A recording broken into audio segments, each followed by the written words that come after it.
ہر قسم کے مجرب اور پرتاثیر وظائف کے لیے اذکار آمین چینل کو سبسکرائب کریں، اور اگر ویڈیو اچھی لگے تو لائک اور شیئر کریں۔ السلام علیکم ورحمۃ اللہ وبرکاتہ۔ استخارہ کرنے کا وظیفہ۔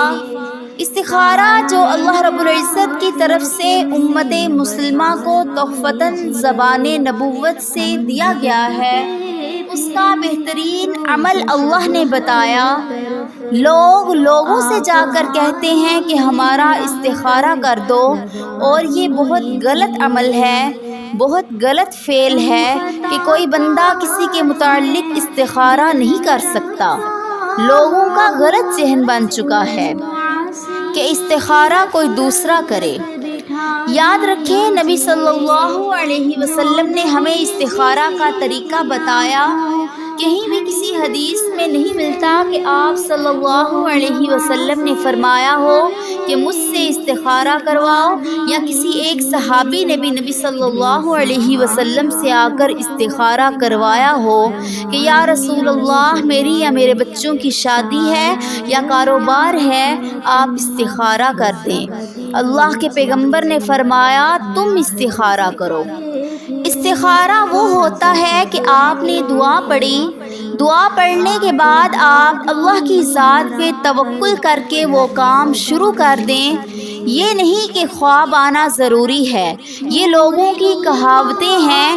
کسی کتاب میں نہیں لکھا ہوا کہ خواب آپ کو آئے گی، اچھی یا بری، سبزہ یا کالا نظر آئے گا کوئی۔ نہیں، یہ صرف باتیں ہیں، حدیث کی باتیں نہیں ہیں، دوسرے بندوں کی باتیں ہیں کہ آپ کو خواب کیسی آئی ہے۔ اب آگے والا بتائے گا جی کہ میں نے سبزہ دیکھا، میں نے پانی بہتا ہوا دیکھا۔ اب یہ جو آیت میں آپ کو بتا رہی ہوں، اس سے آپ کو 3 فائدے حاصل ہوں گے۔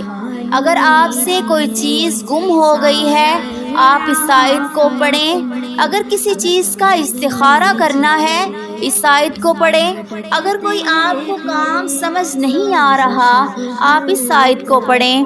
اب اگر آپ کوئی کام کر رہے ہیں، آپ کو نہیں پتا کہ کام غلط ہے یا صحیح ہے، یہ شادی بہتر ہے یا نہیں، لڑکے یا لڑکی کے لیے کسی خاندان کے ساتھ آپ تعلق جوڑنا چاہتے ہیں، کسی کے ساتھ بزنس کرنا چاہتے ہیں، کہیں بھی کوئی کام شروع کرنا چاہتے ہیں، کہیں ویزا لگوانا، کہیں کسی ملک جانا چاہتے ہیں، یا جاب چھوڑ کے آپ کاروبار کرنا چاہتے ہیں، کاروبار چھوڑ کر جاب کرنا چاہتے ہیں، کوئی بھی مسئلہ ہے، آپ اس کے لیے یہ عمل مجرب اختیار کریں۔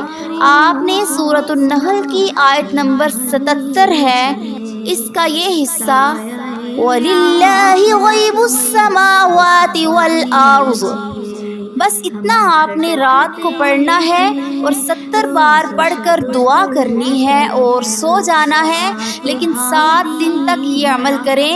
اللہ تعالیٰ آپ کے دل کو مطمئن کر دیں گے اور آپ کو انشاءاللہ تعالیٰ اس میں شرف فرما دیں گے۔